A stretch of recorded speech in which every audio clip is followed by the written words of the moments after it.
Hello. Alrighty, guys. Well, We have a cocktail today. we do. This is for Andolin. I'm so excited to chase this. It is To chase this? Taste. Oh, I thought you said chase too, Yeah, and I I'm think like, you did we don't say have chase. anything to chase it with. It's a Ryan Reynolds cocktail with his he has a gin company called Aviation. It's called Watermelon Summer. And, This is great. So this is for Andolin. Why are you tasting it before the song? Shit, sorry. I would look too good. Wait, is this the shot? We don't have a shot. This is what she requested. This is her Oh. request. So, surprise drink. We don't know what it is, even though that we do. I've already drank some. So what is in this, Jen? This is gin, watermelon juice, simple syrup, and triple sec. It's pretty simple to make. I didn't have enough watermelon juice, and there's chunks of watermelon in it too. I didn't have enough of like the real watermelon juice, so I used a bubbly, like the brand Bubbly has a watermelon sparkling drink. Delightful. Thank you, Andolin, for being so kind to us. Thank you. Not everyone is nice to us when we get shot and drink requests. Yeah. Thank you. All right, what's going on, everybody? Hope everyone's having a good day. We are. Yeah, I mean it's a good day. I feel weird. Hey, Sarah. Why do you Thanks feel? for joining. Why do you feel weird? I don't know. I think I forgot to take my medicine yesterday, so I'm like, I don't know. A little off. Yeah. I'm a little hungover. So All right, so let's start the story. let's do this thing. We're going right here to the CVS. Look at that. Lovely. CVS tonight. Get some coupons, Some you know? CVS. Duncan. Have you ever Oh. been to Philadelphia? Yes. My sister and brother-in-law went to Villanova. Oh, okay. So went to visit many a time. It says it's right here. I mean, obviously it's torn down, but I thought it would have something. Oh, yeah. Well, this is where we're going A to. sign. It's a historical marker. Yeah. Historical marker. It used to be a big prison right here. Oh. Like a huge prison. Oh, interesting. Yes. Okay. See this parking lot? Yeah. And yeah, it used to be like all of this. Were there a lot of ghosts in this prison and that's why Probably. they tore it down? I don't know if that's why they tore it down, but I'd be willing to put money on the fact that it was haunted. No, I think Philadelphia just got rid of crime altogether, so they don't need one.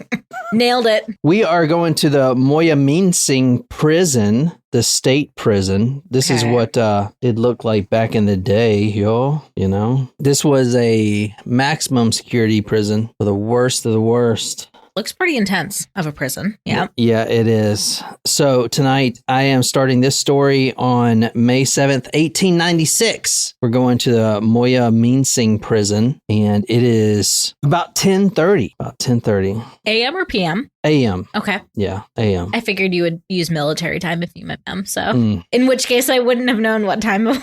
I would know that though. Actually, let's start the night before. May 6, 1896. We're starting the night before around 10 p.m. A prisoner who is at this prison is spending his last night on earth in the prison. He is tearful and woeful, and he is under the watch of a keeper, George Weaver. This prisoner is so terrible, so heinous, and so manipulative that the warden had months prior assigned a special task force of the best prison guards he can find. They also went through additional training just to watch this guy. They would do shifts. They would do 12-hour shifts. They would sit watching the cell of this man, this criminal. Their chair would be pushed up against the cement wall because they didn't want anyone going around. And they had to do nothing else but to watch this prisoner like a hawk, because this guy, he can manipulate anyone. It is even said that he could hypnotize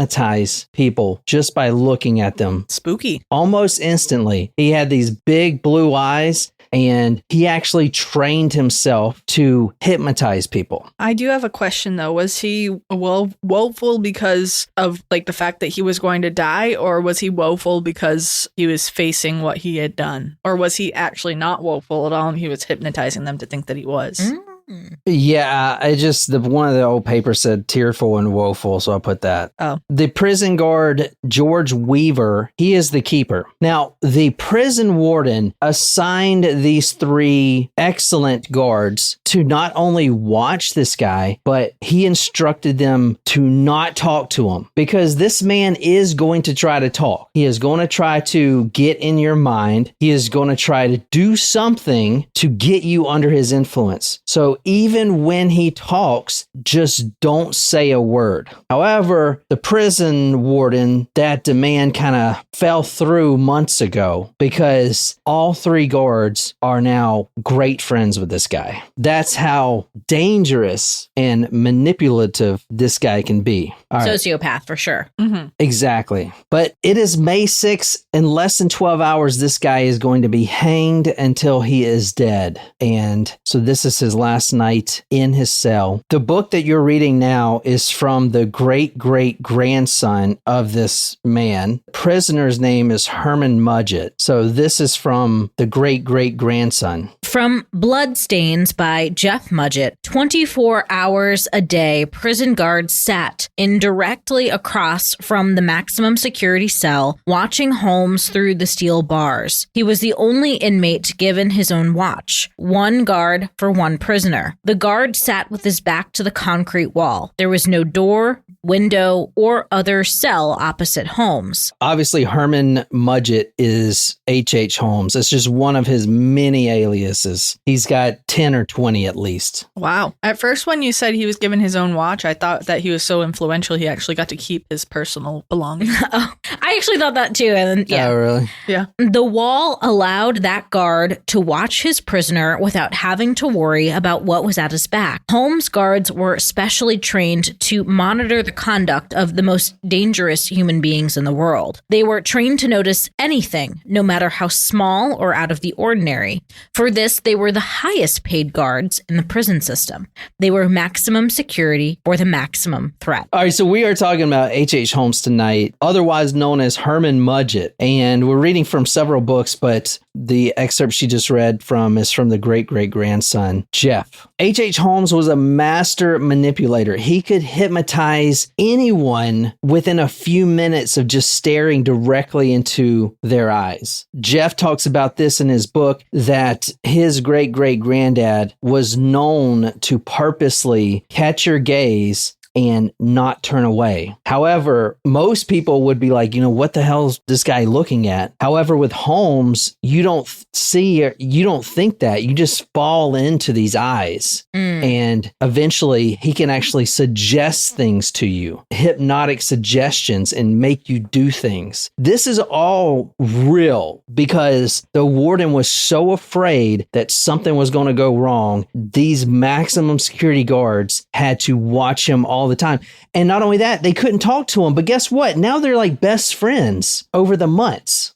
And I can tell you later how he did that. But he had befriended every one of these guards. The night before his hanging, H.H. Holmes stretches himself out on his little bunk. He had just wrote a bunch of letters to victim, friends, family, anyone. Okay. We will never get to see those letters. And he stretches out. It's around midnight and he tells the guard, "Good night, and I'll see you tomorrow." In fact, he says, quote, "I don't know where I will sleep tomorrow night," but nobody knows that. H.H. Holmes closes his eyes and he falls asleep. The guard looks into his cell. He sees those neatly folded letters on the desk because H.H. Holmes is immaculate with his things and his appearance. Everything, his suit that he was going to wear the next day, completely pressed, no wrinkles. And he had the money to do this because, as you'll see, H.H. Holmes was wealthy, extremely wealthy. I wonder where he got his money from then. I'm sure we'll get into it. Wasn't he a hotelier? No, he won the lottery. Oh.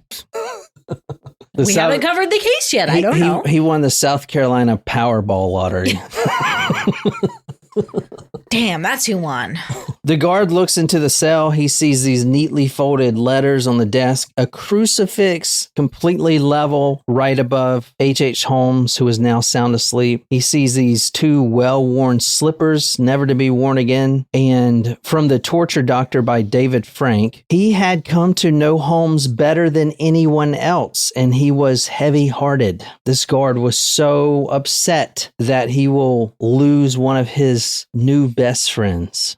Did they not think what he did was true, or they just didn't care? They thought he was just such a nice guy, you know? That's a good question. Like, did he trick them into thinking like, oh, it wasn't me? We'll get into it. Okay. 6 a.m. the next morning, May 7th, he had slept hard the night before. Quote, so sound were his slumbers, in fact, that twice he was called before awakening. They had to shake him vigorously to awaken him. They ask him, how do you feel? And he says, quote, I have never slept better in my life. Until you woke me up. Did they think that maybe he did something so that he would die in his sleep, and they wanted to make sure that he didn't get the pleasure of dying in his sleep? No, he was just really calm. He slept great, which you wouldn't think he would the night before being executed. From The Torture Doctor, the thought that he was doing everything for the last time did not seem to affect him at all. He gets up. He is in a good mood. He orders a hearty breakfast of eggs, toast, and coffee. No bacon? That's his final meal? Yeah, they didn't really do final meals back then, I don't think. So it was just... Well, at least he got to have eggs. It's not like they just gave him gruel or anything. Well, here's the thing about that. So all the prisoners were served gruel or whatever. However, Holmes had befriended these guards, and he was now being served what the guards are served. I mean, he's drinking coffee. And eggs and toast. They're serving him like he is dining at a restaurant. Authority. Yeah, exactly. He's given things. He wasn't supposed to have letters, writing utensils, none of that. He's got everything he could ask for. He even tells the guards at some point to take their chairs and move down the hall so he can have alone time. And they do it, which is crazy. That's how much he had them, right? Wow. What are you thinking? Jerk time? Is that what you're thinking? Maybe he just wanted to be alone. I don't know. What else do you think? I mean, my head went to right. Like he just wanted some alone time. Okay. His lawyer was one of the first ones to see him, and he noticed that Holmes looked really well rested. Holmes said he was, and in fact, he put out his arm and he said, "Look, no trembling. This guy is about to die within 4 hours. The floor is going to drop out from beneath his feet, like a roller coaster, cool as a cucumber, and he has no tremble." I know you were thinking that, Andalyn. One last jerk. Can I get one last jerk for the road? One last jerk. But I mean, I feel like... What else is a prisoner doing in his alone time? Well, yeah, I mean, the guards to look away. I feel like if I was a guard, I wouldn't want to be around for that. Could you imagine just like being there and like this guy, this prisoner, just like making eye contact with you? Well, it reminds me of that scene from Silence of the Lambs. Yeah, where he throws the ejaculate. Gross. I wonder what the one last jerk would like. What was he thinking of? You know, some serious ankle. You know, maybe some collarbone. The last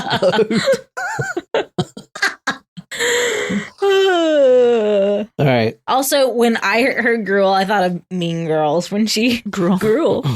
He has walked to the gallows, which is inside the prison walls, not outside like usual. His execution will be private and intimate. Only 51 people are allowed to see H.H. Holmes get hanged this morning, although there were thousands outside of the prison walls, and they were not rowdy. That is quite a gathering for that. Oh, yeah. They were completely silent, waiting for the moment that so they could hear the floor drop. Oh, completely silent outside. This, as we'll talk about, H.H. Holmes, I've seen papers in Germany and Ireland and Australia all covering this case. This was the case of the century then. Exactly. Because it was at the end of the century.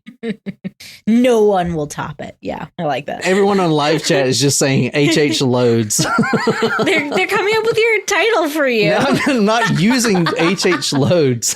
What about the last load?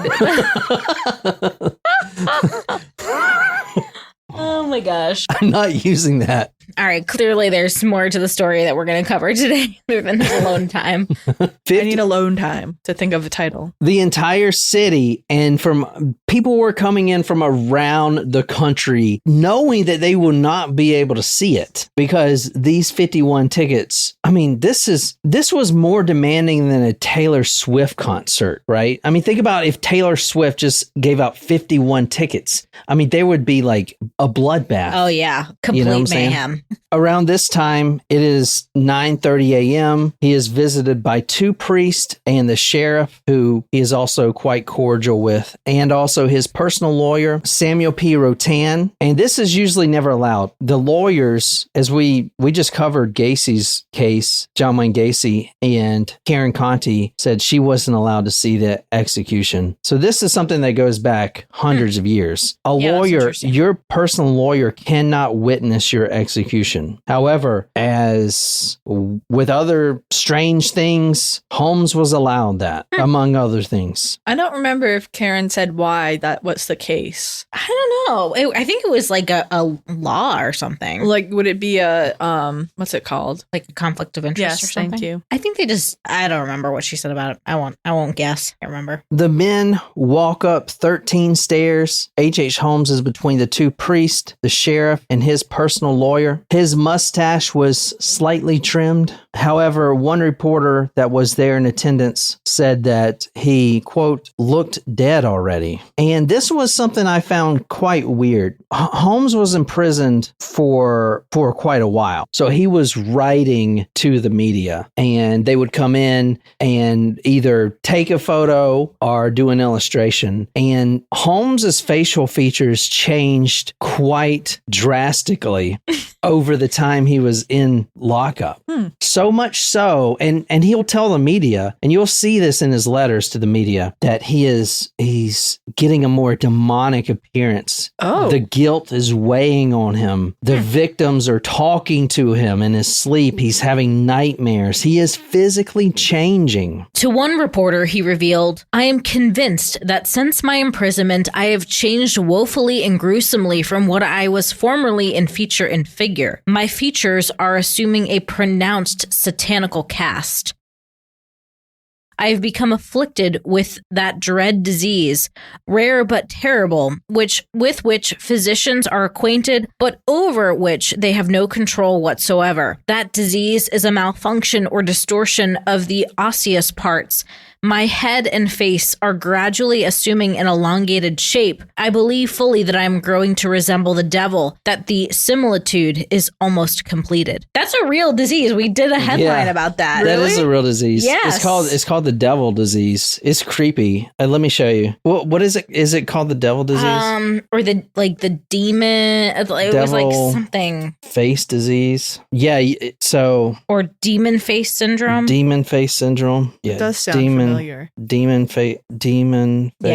Is that what it is? Face. Demon face disorder. Okay, so the real term is prosopometamorphosia, but it is basically... But it makes people think they're seeing demonic faces. It doesn't actually transform people's faces. Oh, I thought it was a real disorder. I don't think so, but there was that one guy that we had covered on that article, but I couldn't really tell. That one guy had it. So it's basically when... I thought it is a real disorder because that one guy had it, but it's when your face starts stretching back like this. You see how it's pushed back? Your face pushes back and you look more demonic. You see how hers is like pushing back? That's a cartoon. That's not a real picture. When he looks at faces. No, it's the I think that one article was maybe just confusing, but it's a perception that of the individual. That's what it says. I thought it was a real thing. Like going through the papers and seeing the illustrations, you can see that he was definitely changing, but it was was more like he was being emaciated, sort of like going that route. But you remember the one reporter that saw him on the day of his death said, quote, he looked dead already.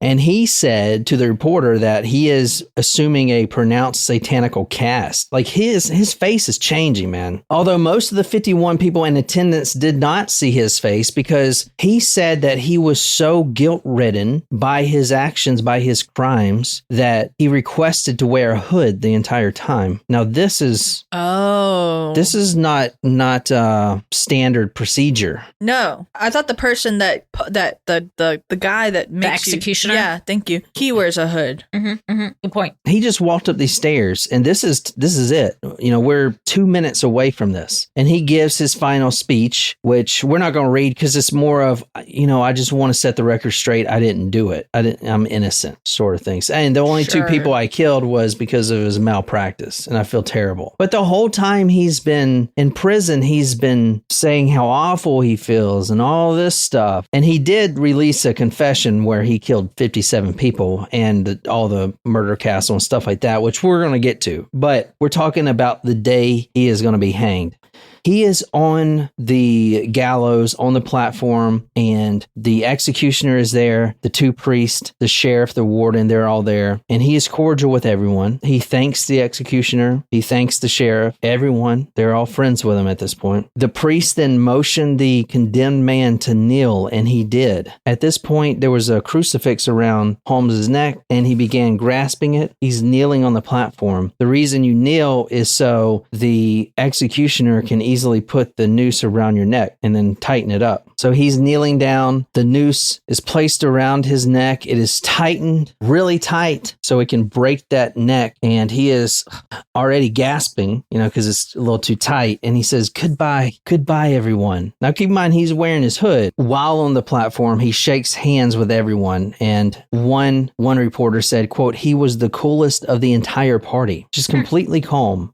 They asked, are you ready? Yes, goodbye. And then the floor splits, and then the body drops down and the neck breaks. From the Evening World Herald, the knot had become jammed, and the best efforts of the doctors failed to loosen it as they attempted to remove the noose from about the neck. The head was twisted about from side to side in the unavailing attempt, and finally it was decided to cut the rope. From the Torture Doctor by David Frank, at exactly 10:12:30, the blackboards on which Holmes stood ported in the middle, and down through the opening his body fell, stopping with a jerk that knocked his head to one side and sent his legs swinging out toward the spectators.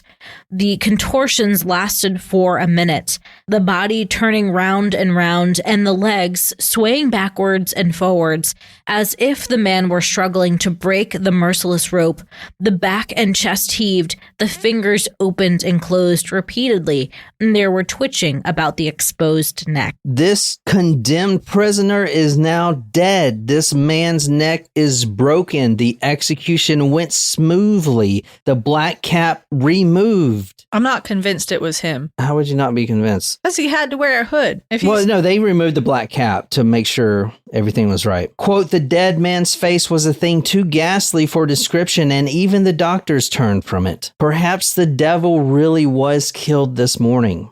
Immediately after the hood was taken off and the doctors turned away in horror, H.H. Holmes's lawyer, Samuel Rotan, 6'3", broad shoulders, heavily built, stands in front of the hanging body. The body is eventually cut down, and he's standing right in front of it, and he then instructs everybody to leave. The warden, the sheriff, they start to scoff.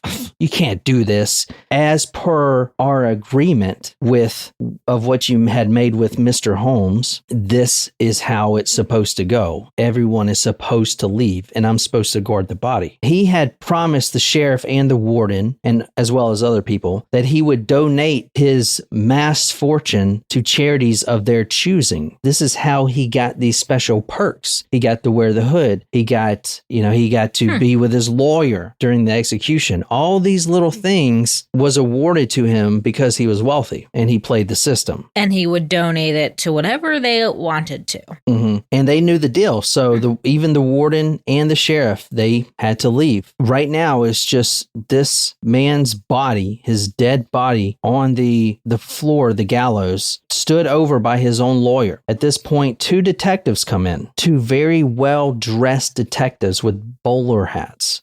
They are from the Pinkertons, the very famous Pinkertons, which is still an agency. Is it? I didn't know that. Can anyone tell me the motto? I don't know the motto. One in the pink, two in the stink? That's it, Jen. One in the pink, two in the stink. Their motto is, we never sleep. What is the Pinkertons? I don't even know what it is. It's a detective agency. It's a very, it's a detective agency who caught people like Holmes, and they're the best ever. I can't remember who all they caught, but some big criminals.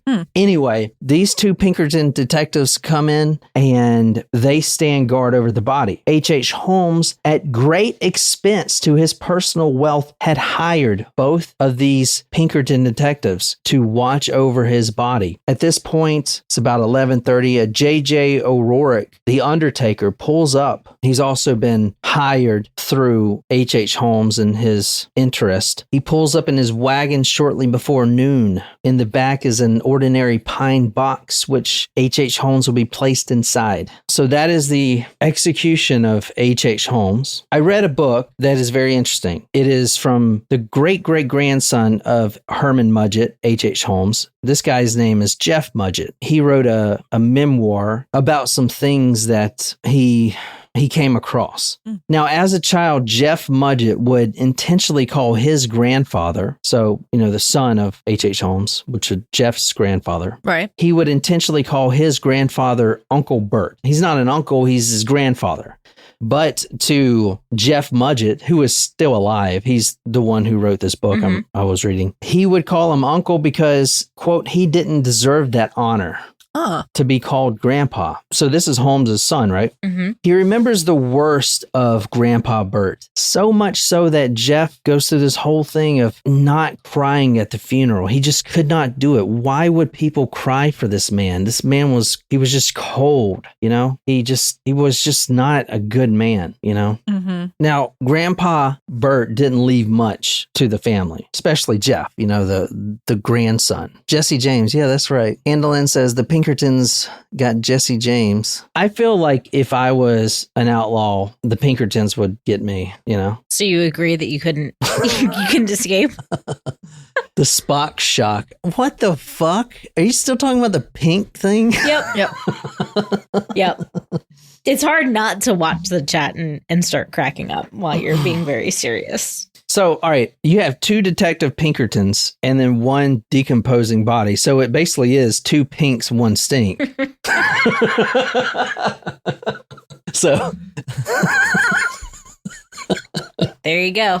He remembers the worst of his grandfather. And not only that, the grandfather didn't leave him much, just a bunch of fishing stuff. Grandpa loved the fish. He would spend hours and hours away from his wife and family, even days sometimes, just all across the lands fishing. So what he left to Jeff was all of his fishing equipment, fishing boxes, tackle boxes, this, that, and the other. Now, at this point, Jeff already knew, and he knew after the funeral, he didn't know as a kid, but he knew like in his adulthood who his great grandfather was. It was something you did not talk about in the Mudgett home. Everyone knew what it was, that it was this evil man and what he did, but you did not talk about it. But everyone knew it, right? So one day he goes and he looks in the fishing stuff, all the stuff that his grandpa left him. And he starts going through them, these lures and these tackles, the striped bass lures, the catfish lures, the hooks, all this stuff is just stuffed in here. And everything looked like it's been experienced a lot. Everything looks like it's been used a lot. It's been, thoroughly taken care of, but also used a lot. And there's a lot of it. So he's looking through this tackle box and there's just layers on top of layers, string and hooks and all this stuff. Eventually he pulls out the last shelf of this tackle box and he noticed something odd about the bottom of the box. There was a little latch that attached to the bottom. He's like, that's kind of weird. weird. What is this? He unclips the latch. He raises this little lid, and it's, what is this, a false door? This smell that immediately comes out, this putrefaction, something that has been in there forever. Just that musty, just comes up, and you can almost see it. Sure enough, it's a false bottom. He looks in there, and he sees a few things. He dumps them out. What falls to the ground is a map and 2 journals, 2 written journals. These things have been in there for nearly a century. Wow. They're decrepit. This map has been marked up in several locations. They're not annotated, just marked up specific spots. This is from Jeff's own words. I turned back to the inside front cover where the name H.H. Holmes demanded my attention. The words were signed in big flowing letters. I mean, that's nothing weird. He did have journals. Whatever. Maybe my grandfather got them, put them in there, and just kind of hid them away forever. Jeff starts going through this. And in his book, so it's a really good book because I've read one more book like this, but it seems like the author is trying to be vulnerable, and it makes it like raw. Like he talks about his struggles that he's going through. Like, am I going to be like this man? Am I turning into him? He talks about how he has some close calls where he kind of loses his mind. So these journals, this is pretty neat, right? I mean, you got some true crime memorabilia here. He was executed 1896. Now you got the journals. That's awesome, man. So I was like, that's so cool. Anyway, Jeff talks about he started flipping through them, when he had some time. He started to see some kind of weird things. There were journal entries, and some of them didn't match up to the timeline which he was killed. One of them was written in 1900. Well, that can't be right. This can't. What? I just had a feeling. I don't know what's going to happen. No, I don't. I don't know what's going to happen, but I'm just saying. Did I not say? What? It's getting good. It was just one thing. I'm never right about anything. So I was just kind of like excited that I was maybe right about something. The dates, some of the dates may have made sense, like one in 1888. Can you read the one in 1888? One entry from 1888 read, "Bit by bit, I became aware of the many nuances this city had to offer. At the same time, I fought to maintain self-control over the seductive nature of my new surroundings within this most compacted area of humanity. However, I made note to remember, and fondly so, the minutiae of New York in order to take full advantage upon my return from Europe." And that's kind of weird. What the fuck was that? Shock. And what Andalyn just said.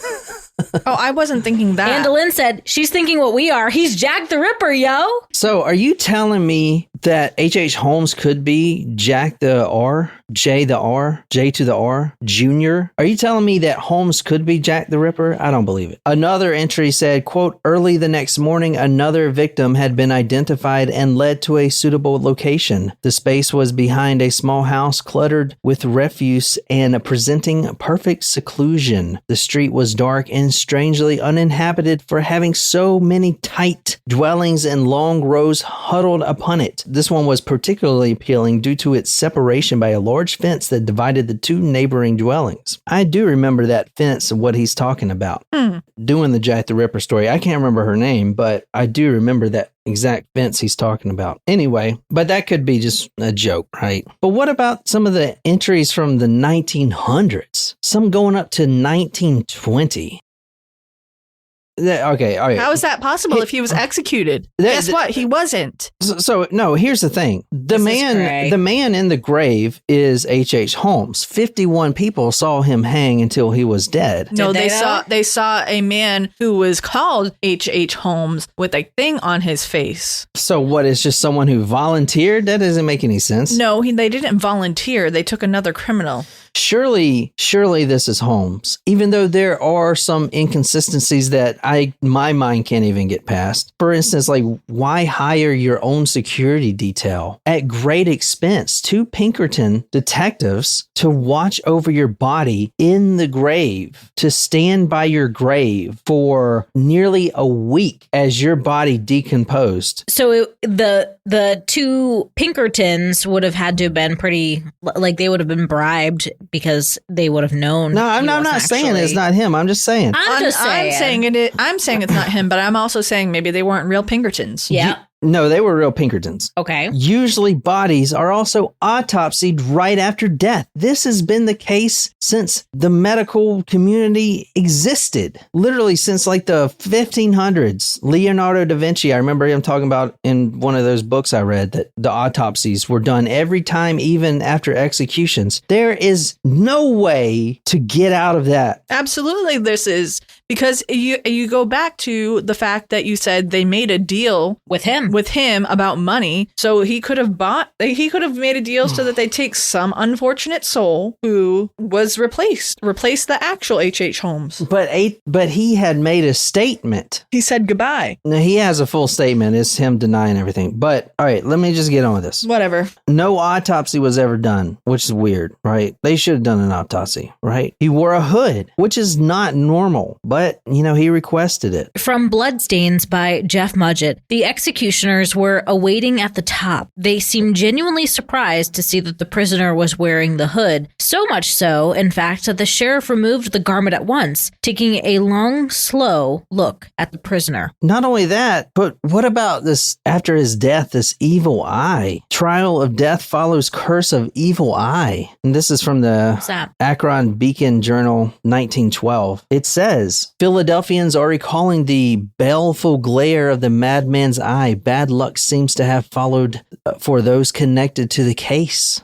Okay, let me see. It says, quote, one by one, the officials who were connected with the trial have fallen victims. The detective's death was first. The Judge Mitchell Arnold, he died after suffering great agony. The lawyer, the jurors, several people, about 20 people connected with his case starts dying. That reminds me of that one that we did. Yeah. Jake Bird, yeah. 6 months after the hanging, Howard Perkins, who was the superintendent who looked into H.H. Holmes's eyes and saw his glance. 6 months after the hanging, Perkins died of a self-inflicted pistol shot. For weeks, in fact, since the hanging of Holmes, he had passed restless nights, and despite the attention of physicians and his family, did not sleep. Always the evil eye was on him. It stared at him from the dark corners of his room and peered into the privacy of his bedchamber. He could no longer resist its evil influence, and after hours of suffering, he arose from his bed early on the morning of November and shot himself. Wow. There is many cases like this, but that's superstitious stuff. Holmes couldn't be connected with that. No. No. Let's go to 2017. Samantha Cox, a scholar at the Pennsylvania Museum, and a Janet Monge, a physical anthropology collection at the Penn Museum. Their task is simple. Their task is to unearth the grave of this serial killer who has been in the grave for 121 years. From Fox News article, following the hanging, rumors spread far and wide that Holmes, a master conman and manipulator, had paid off prison guards to hang a cadaver or some unsuspecting fellow inmate in his place and let him slip off into hiding in South America. Now, almost 121 years later, and following a request from a descendant of Holmes, a Pennsylvania court has issued an order to have the alleged remains of the murderer dug up from his unmarked grave in Holy Cross Cemetery outside of Philadelphia. Jeff Mudgett is the one that initiated this. He said, I have journal entries here of more crimes. And well past the dates. More crimes done, even crimes documented in South America.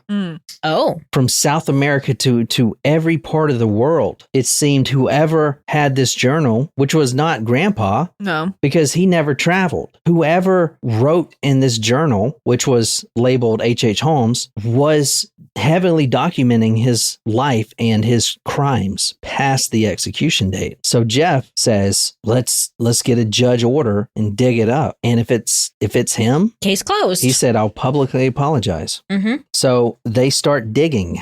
So this was at the Holy Cross Cemetery, which was let's see where this is. My question that just popped into my head was what year was Jeff born, and was it documented that H.H. Holmes had children? H.H. Holmes had a lot of children, actually.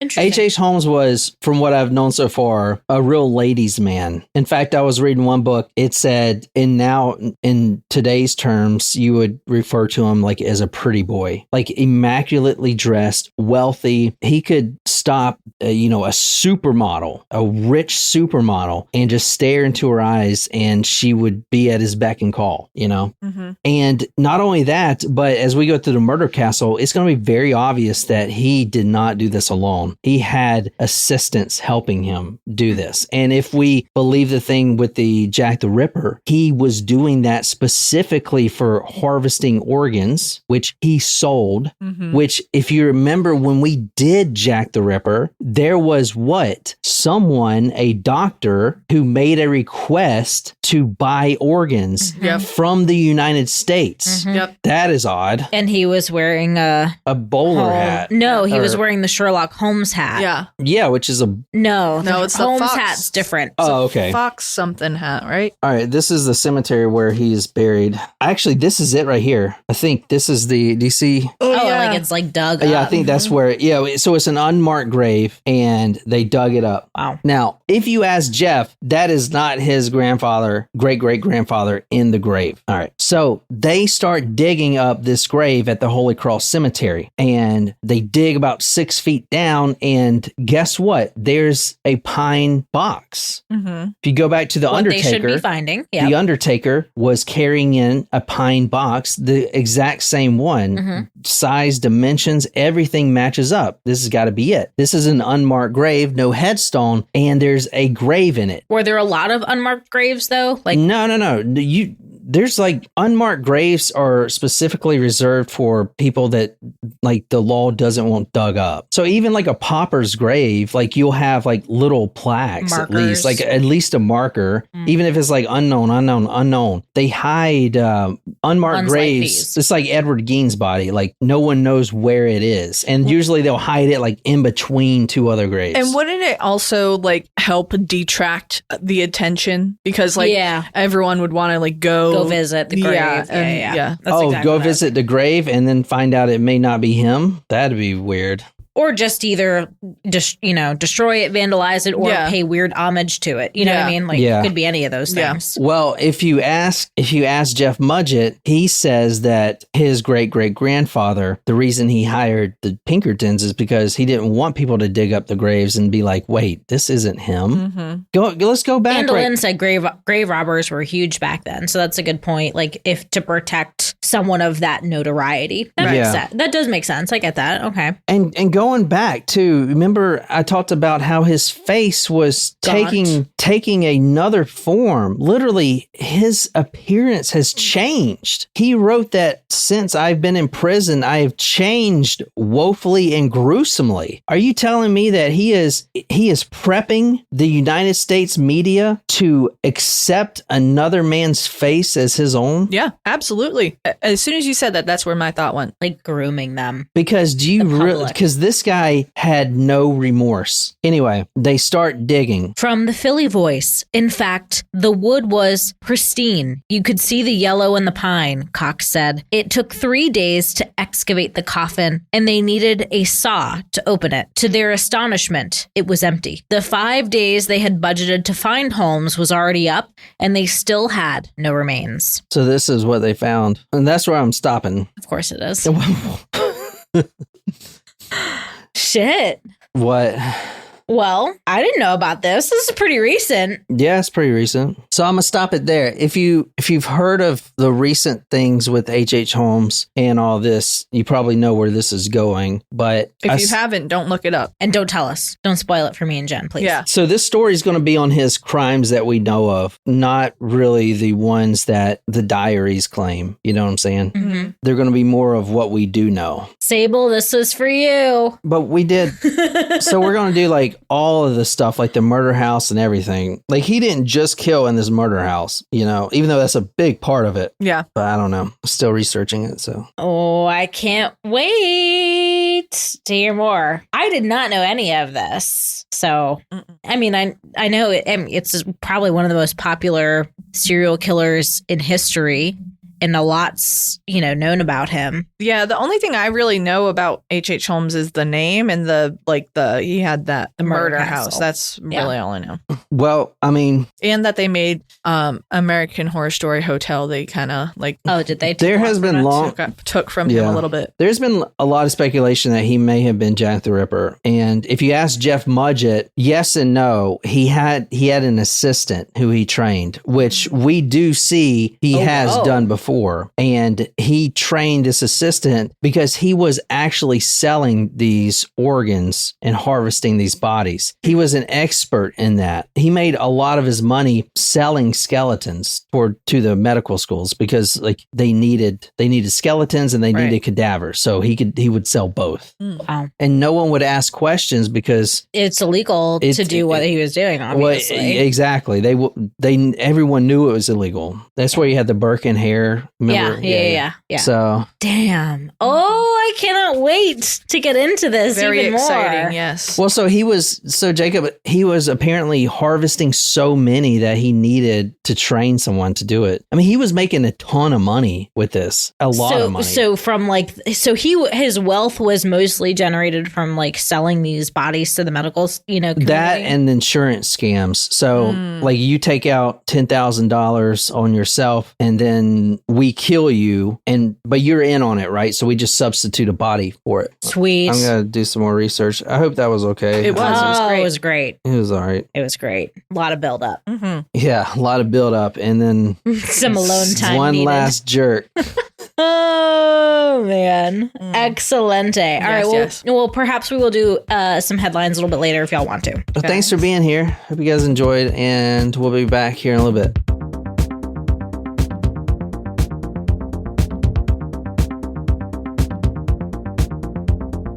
Kind of run this shit.